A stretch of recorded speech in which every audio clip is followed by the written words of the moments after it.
बिस्मिल्लाहिर्रहमानिर्रहीम। इय्याका नअबुदु व इय्याका नस्तईन। अस्सलाम वालेकुम रहमतुल्लाहि व बरकातुहू। नाज़रीन, उम्मीद करता हूँ आप सब खैरियत से होंगे और आप लोगों की ज़िंदगी अच्छी गुजरी होगी। अहम खबर लेकर आपकी खिदमत में हाजिर हूँ। वो खबर जो मीडिया पर ना चल सकी, वो काम हो गया जो किसी ने सोचा ना था।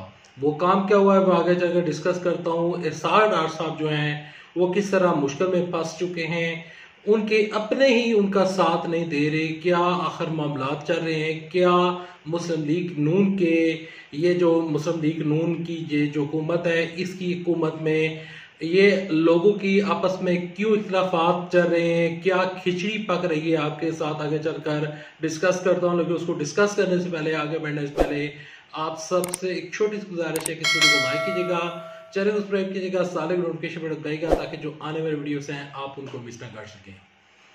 इमरान साहब जब इक्तदार से गए या इक्तदार से निकलने वाले थे तो इमरान साहब ने एक चीज बताई थी कि ये जो शहबाज शरीफ हुकूमत ये जो बनाने जा रहे हैं, ये हुकूमत नहीं संभाल सकेंगे, ये मुआशरत का बेड़ागार कर देंगे। इनके पास किसी किस्म की कोई भी इनके पास हिकमत अमली नहीं है। ये सिर्फ और सिर्फ अपने इक्तदार को हासिल करने के लिए और अपने आप को एनआरओ देने के लिए ये लोग हुकूमत में आने की कोशिश कर रहे हैं। इन्होंने हुकूमत बनाई, अपने केसेस खत्म किए, नैब के कानून में तरमीम की, तमाम तर चीजें आप लोगों के आंखों के सामने हैं। लेकिन इस नाम में इरशाद डार साहब जो हैं वो लंदन से पाकिस्तान वापस आए और वजीर खजाना पाकिस्तान के बन गए। वो वजीर खजाना बने, मिफ्ताह इस्माइल को हटा दिया गया। मिफ्ताह इस्माइल ने बाकायदा तौर पर एक प्रेस कॉन्फ्रेंस की है। अगर आपने वो प्रेस कॉन्फ्रेंस नहीं सुनी तो मैं आपको रिकमेंड करता हूं कि आप जाकर यूट्यूब चैनल के ऊपर सर्च करें कि मिफ्ताह इस्माइल साहब ने उस प्रेस कॉन्फ्रेंस में क्या किया। देखें, मैं मिफ्ताह इस्माइल का पर्सनली फैन नहीं हूं। मिफ्ताह इस्माइल साहब पाकिस्तान की तारीख के बदतरीन वजीर खजाना साबित हुए हैं और उन्होंने जाने के बाद जो प्रेस कॉन्फ्रेंस की और जो होलनाक इंकशाफात किए, जो कि उन्होंने प्रेस में मीडिया के सामने तो रखे, लेकिन मीडिया इसके बावजूद खामोश क्यों है वो मुझे समझ नहीं लग रहा। मैं आप सबके सामने मिफ्ताह इस्माइल साहब की प्रेस कॉन्फ्रेंस का एवार रखना चाहूंगा। मिफ्ताह इस्माइल साहब ने प्रेस कॉन्फ्रेंस करते हुए कहा कि जब मैं आया था तो 2 हफ्तों के दरमियान मुझे पता चल गया था कि मेरी सीट जो है वो आरसी है। इरशाद डार साहब लंदन से पाकिस्तान आ रहे हैं और मेरी छुट्टी होने वाली है। इसी वजह से मैं हर शख्स को जो भी मुझसे पूछता था कि मुझे ठीक हो रही है, कब ठीक हो रही है, मैं हर बंदे को 2 हफ्ते का टाइम देता रहा। डॉलर की प्राइस कब कम होगी, मैं लोगों को 2 हफ्ते का टाइम देता रहा। पेट्रोल की प्राइस कब कम होगी, मैं 2 हफ्ते का टाइम देता रहा। 2 हफ्ते करके मिफ्ताह इस्माइल ने तकरीबन 4 से 5 माह तक वजीर खजाना का मनसब संभाले रखा। पाकिस्तान की मईशत का बेड़ागार किया।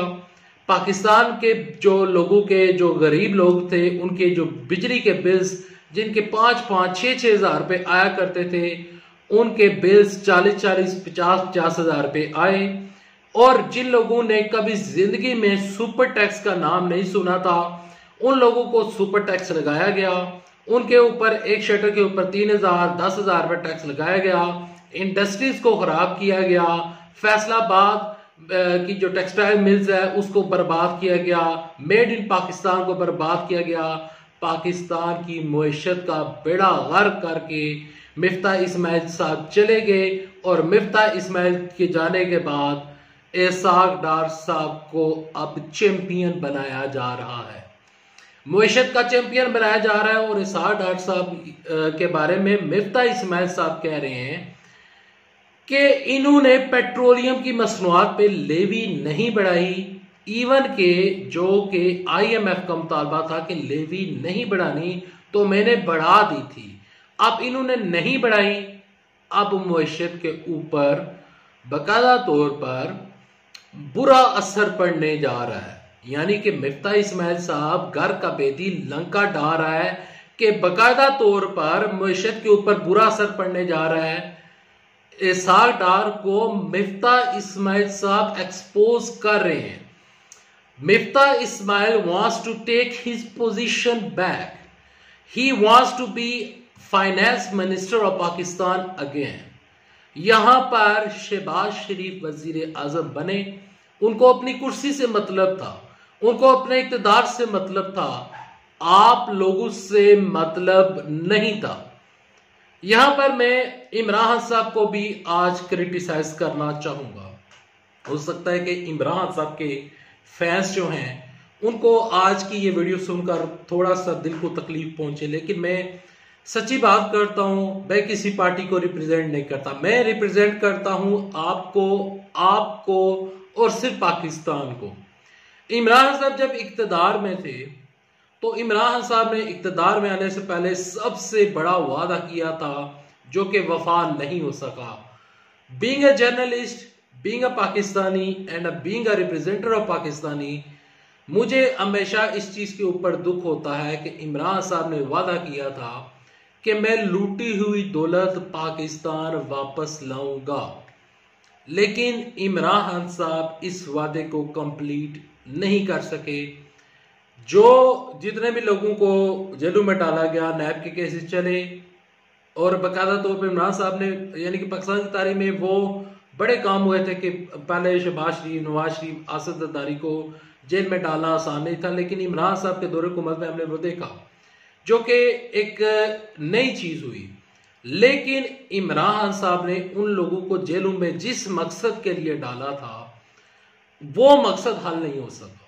पाकिस्तान की लूटी हुई दौलत वापस नहीं आ सकी, 1 रुपया भी वापस नहीं आ सका, और इसी वजह से मियां मोहम्मद शहबाज शरीफ साहब कहते हैं कि मेरे ऊपर एक देले की करप्शन साबित नहीं हुई। देखिए, करप्शन साबित करना नैब का काम था, मरियम नवाज के केस की पैरवी करना नैब का काम था। कल मरियम नवाज शरीफ साहबा को जो पासपोर्ट वापस मिला, चौधरी शुगर मिल्स में मरियम नवाज के ऊपर केस को प्रूफ करना नैब का काम था, और नैब का काम यह भी था कि जो बाकायदा तौर पर इवेंट फील्ड रेफरेंस के केस जा रहे थे वो नैब का काम था। नैब ने बिल्कुल इजी लिया। इमरान साहब जब इक़्तिदार में थे तो इमरान साहब जब इक़्तिदार से गए तो उन्होंने इस चीज़ के ऊपर बाकायदा तौर पर उनके मुंह से मैंने जब ये सुना तो मुझे लग रहा था कि इमरान साहब को शदीद अफसोस हो रहा है कि इमरान साहब ने कहा है कि मुझे यकीन नहीं था कि शहबाज शरीफ को वज़ीर आज़म बना दिया जाएगा। यानी कि उनको इस चीज़ का अब एहसास हो रहा है कि मैं जब वज़ीर आज़म था तो मैं बहुत ईजी हो गया था, और मैं ये समझ रहा था कि अब मैं ही इक़्तिदार में रहूँगा और मुझे निकालना आसान नहीं है, मैं ही आखिरी ऑप्शन हूँ। यहाँ पर शेख रशीद साहब कहते थे कि इमरान साहब ही ऑप्शन है, Imran is last option of Pakistan.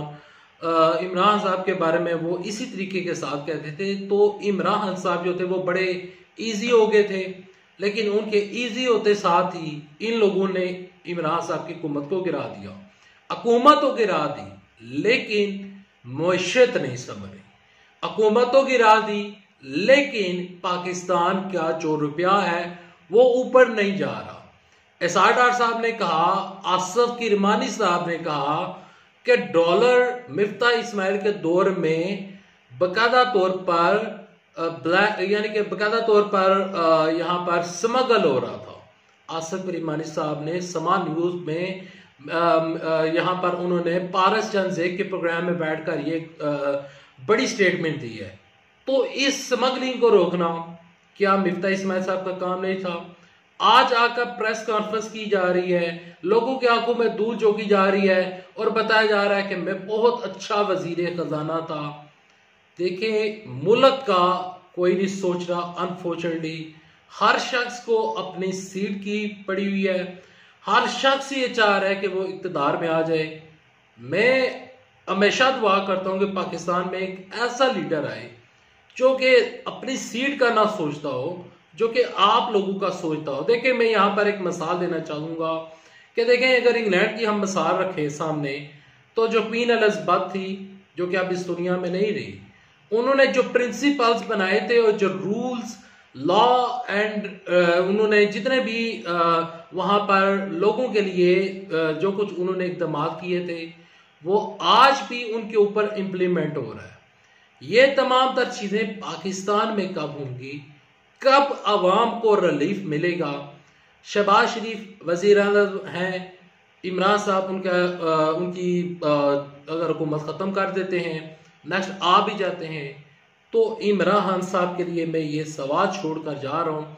इस वीडियो में मैं मज़ीद आपके साथ मज़ीद डिस्कशन करना चाहता था, लेकिन यहाँ पर मैं मीडिया के बारे में भी एक चीज़ कहना चाहूँगा कि देखें, मिफ्ता इस्माइल साहब ने ये जो बयान दिया इसका मीडिया में कहीं भी जिक्र नहीं हो रहा। अगर इमरान खान साहब के किसी भी वजीर, यानी कि इमरान साहब आज वजीर आज़म होते और उनके किसी भी वजीर की जानब से ऐसा बयान आता तो मीडिया पर बोचाल आ जाता कि देखें इमरान खान साहब के वजीर खजाना अपने ही हुकूमत को एक्सपोज कर रहे हैं।